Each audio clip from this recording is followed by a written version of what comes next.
Compartir pantalla. Bueno, entonces tenemos los del periodo de transición, en donde ya podemos decir que es el acmé de Platón, la fundación de la academia, como dijimos. Van a aparecer ya los planteos políticos que tienen que ver con esto de que venimos mencionando. Y empiezan a aparecer temas de los presocráticos, temas órficos, pitagóricos. Va a aparecer estas teorías de la preexistencia del alma, los conceptos, los primeros esbozos de la teoría de las ideas y los primeros esbozos del método hipotético. Y esto lo vemos en este grupo: Gorgias, Menón Eutidemo, Hipías Menor, Crátilo, Hipías Mayor y Menexeno. ¿Qué pasa después? Lo que se denomina el periodo de madurez, acuérdense que es la clasificación de Guido-Íñigo, en donde ya se ve claramente la teoría de las ideas y la base epistemológica de Platón, ¿no? Y va a aparecer la ética y va a aparecer la política. Es como que el cuerpo, lo contundente de la teoría platónica empieza a aparecer en estos diálogos: Banquete, Fedón, República y Fedro. También se ve el problema de la organización del Estado, la teoría del amor, que se la llama teoría del amor mayor, y los mitos platónicos o los grandes mitos platónicos, que igual siempre aparecen en los diálogos, es una característica de Platón. Y el grupo de los últimos, ¿no? Dice que, en donde podemos decir que empieza a perder significación ontológica la teoría de las ideas y adquiere el punto de vista de Platón ya empieza a ser más lógico. Acuérdense que en el Parménides está la crítica a la teoría de las ideas, y que incluso uno de los protagonistas es Parménides, Zenón, que charlan contra un Sócrates joven y contra un Aristóteles, que la comentarista del Parménides dice que no puede ser Aristóteles, ¿no? Pero la verdad que el otro día en un seminario escuchaba esto, que es muy llamativo que justamente las críticas que Aristóteles le va a hacer a Platón están claritas en el Parménides, y Aristóteles es uno de los protagonistas, ¿no? Y bueno, sofista, político, Filebo, Timeo, Critias, Leyes y Epinomis, que sería el grupo final, ¿no? Sofista político, aparentemente era porque hay en un momento, una de las clasificaciones que existen, organiza los diálogos en trilogías, como si fueran las trilogías teatrales. Hay una de las clasificaciones de los diálogos. Y esto no es tampoco una cosa muy extraña, porque había muchos, primero que están escritos en diálogos, ¿no? Y después que había eventos teatrales en donde se presentaban obras así de teatro dialogadas, incluso, por ejemplo, el Banquete ha sido llevado al teatro. Y Olivieri siempre hipotetizaba que una de estas reuniones teatrales importantes era en Sicilia y en Magna Grecia, y que por ahí podía haber sido uno de los motivos de los viajes de Platón a esa zona. O sea, presentar como trilogía sus obras, ¿no? Presentar sus obras en contiendas teatrales, ¿no? Empieza a haber un abandono por las cuestiones metafísicas en estos diálogos, mucho más interés por lo real y por la historia. El Timeo, que es justamente donde él plantea una especie de origen del cosmos, algunos lo consideran más como un estudio de ciencias naturales y médicos, y además van a aparecer las doctrinas pitagóricas. Entonces, Teeteto, Parménides, sofista, político, Filebo, Timeo y Critias y Epinomis. Después, otra de las características de estos diálogos de vejez es que ya no en todos, en algunos sí, ya no en todos aparece Sócrates, sino que va a aparecer el extranjero o el extranjero de Lea. Salimos de acá. Ay, sí, está bien, se detuvo esto. Y ahora vamos a una tercera cuestión, aceptar, perdón, que sería el problema de el político. A ver, el aspecto político del pensamiento platónico. Esto es una cosa que va a dar Cecilia Colombani, así que yo no voy a profundizar mucho, pero aprovecho que hemos hecho estos comentarios de la vida de Platón porque nos viene bien justo este tema, ¿no? Entonces solamente voy a subrayar, y estos videitos ya se los subí, y este PowerPoint ya lo subí. Después les subí estos que les puse opcional, y faltaría subir, bueno, vamos a ver cómo sale la grabación. Solamente lo que quiero es subrayar algunos aspectos de su filosofía política, que es para tener en cuenta en relación o en vistas a que hemos comentado estas cuestiones de la vida, ¿sí? A ver. Ahí está. Bueno, esto Florencia, es sí. esta gente se empieza a alejar de la pregunta por la fisis, ya entra en, digamos, en más antropomórfico la virtud, la ética. O sea, se empieza a Pero alejar el problema de la fisis, el problema del Arjé, Sí, planteado sí. así, la respuesta que dan los presocráticos de que el Arjé Claro. son los elementos. Primero que esa clasificación del problema de la fisis es la que nos da Aristóteles, ¿no? Ok. O que nos dice que son materialistas y que son los físicos. Sí. Lo físico. Pero ya sí, por supuesto, porque habíamos comentado, ¿te acordás la clase pasada que no lo recordaba, Sócrates se inicia este segundo momento, que sería el momento antropomórfico, no lo recordaba, antropocéntrico, no antropomórfico, y después Platón ya estaría en lo que llamamos el periodo clásico, ¿no? Tienes razón. Bueno, el mapita del mundo helénico, de Troya, en fin, que ustedes ya lo vieron muchas veces, creo que se los he mostrado, ¿no? Para tener en cuenta. El mapita de cómo es una polis, que también para que lo tengan a mano y más o menos se imaginen las características, porque obviamente esto es muy diferente que pensar una sociedad como las nuestras. Por eso hago énfasis en este tema, ¿no? En estas ciudades-estado, desparramadas, por decirlo así, alrededor del mar, con esta característica de comercio marítimo, en fin, y con estos tres datos que a mí me parecen muy importantes de la manera de pensar de los griegos, que nosotros ya también lo habíamos mencionado en una clase que está el PowerPoint pero no está grabada, que es la democracia, la desmesura y la tiranía. O sea, para los griegos era clave el tema de la libertad.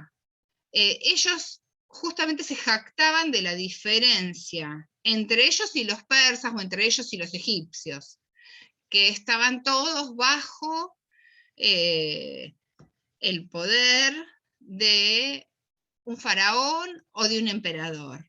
Esto era algo inaceptable para los griegos, ¿no? Por lo que la tiranía es una de las cosas que ellos rechazan fuertemente. Esta observación respecto de los tiranos la vemos en los diálogos platónicos, pero por ejemplo la vemos en República 1, bueno, en un montón de otros lugares, pero es como que para los griegos el tirano, la persona que ejerce el poder, todo junto y controla, era algo no deseado. Y la mayoría de las poligriegas desarrollan sistemas para dar mayor participación a las personas política y desarrollan sistemas tratando de evitar o de contener el poder concentrado en alguien.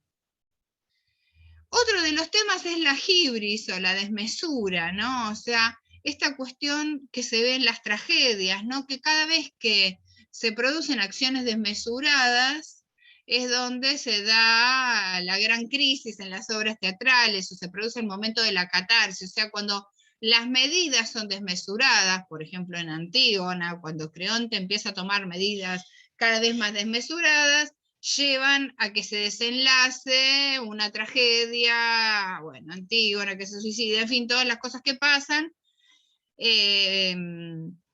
Y esto es otra de las cosas que los griegos siempre remarcan, o sea, evitar la desmesura, y en algún sentido la tiranía es una desmesura, favorecer las libertades, ¿no?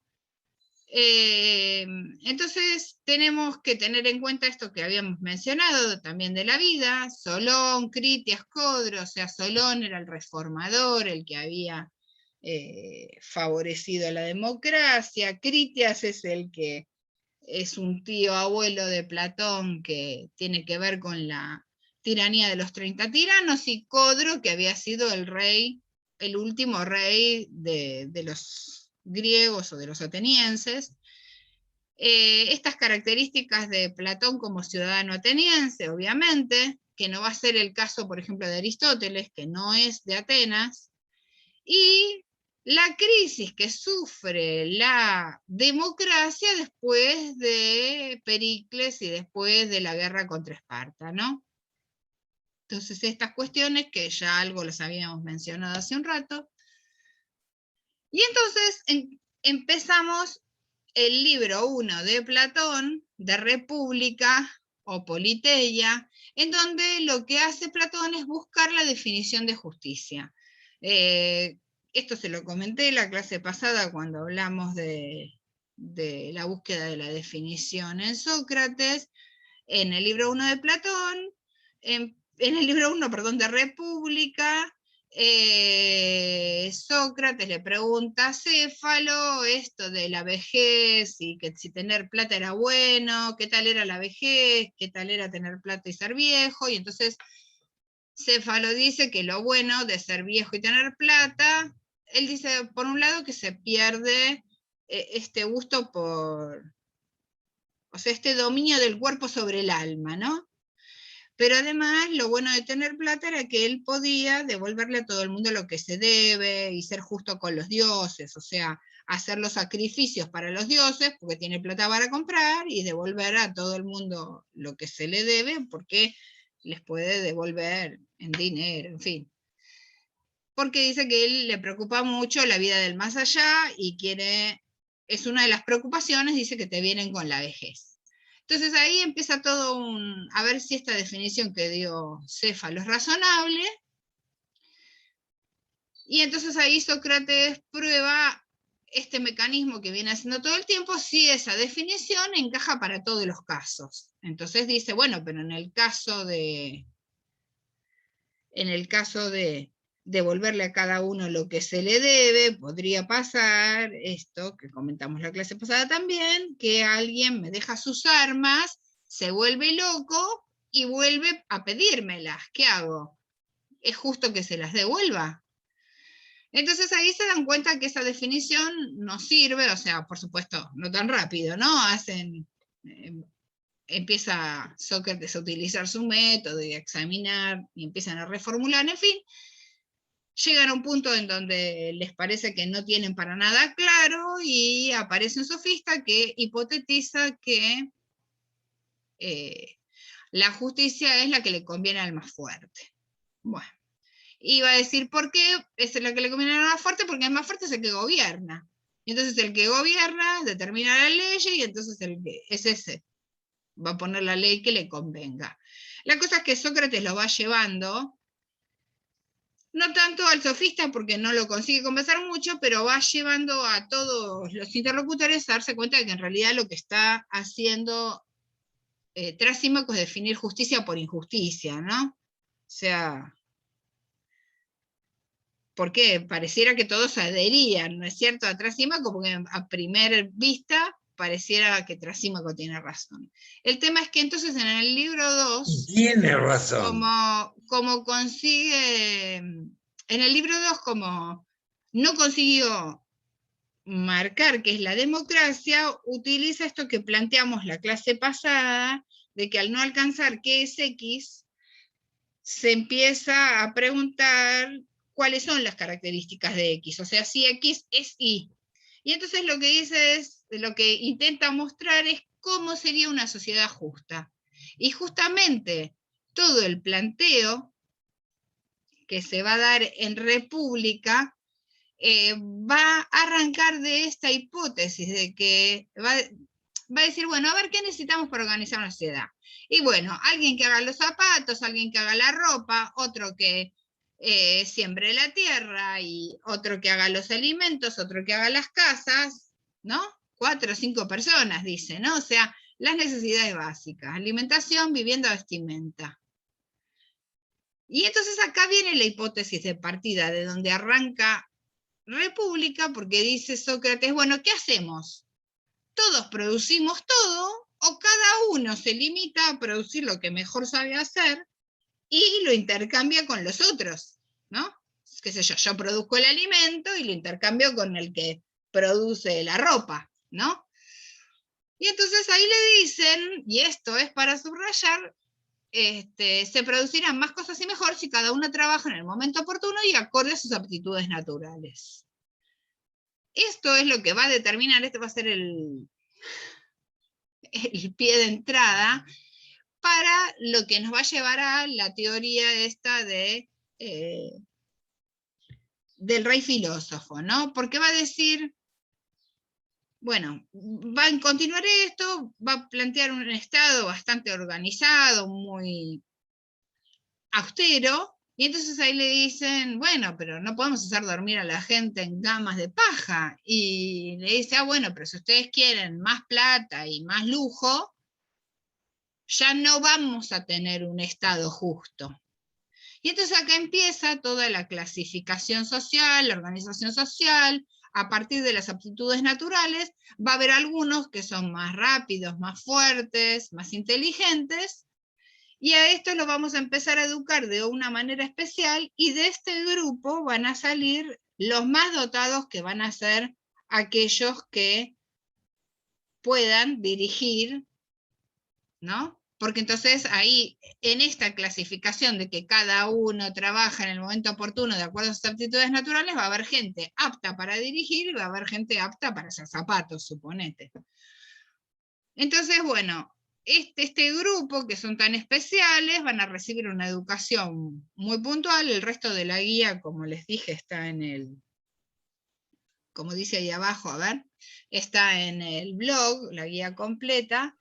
Este grupo va a recibir una educación especial y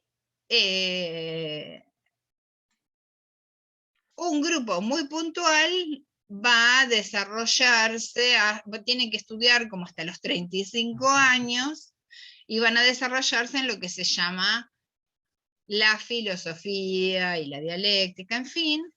Y de ahí se hipotetiza, por eso es que más o menos se piensa que la República se escribe al mismo tiempo que la Academia, porque realmente lo que se ve en un par de libros de la República es un PTD, un programa de una carrera, por decirlo así, o sea, un programa, una organización de una universidad, ¿no?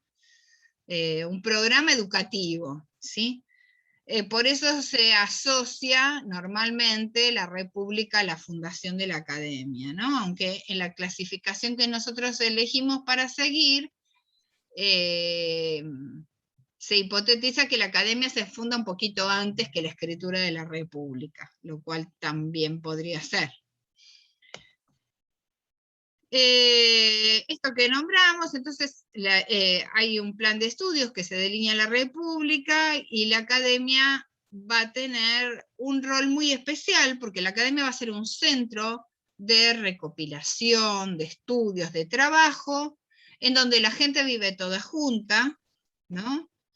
es más parecido como a un monasterio, por decirlo así, porque esa era la característica, no era que uno va un rato y vuelve, como hacemos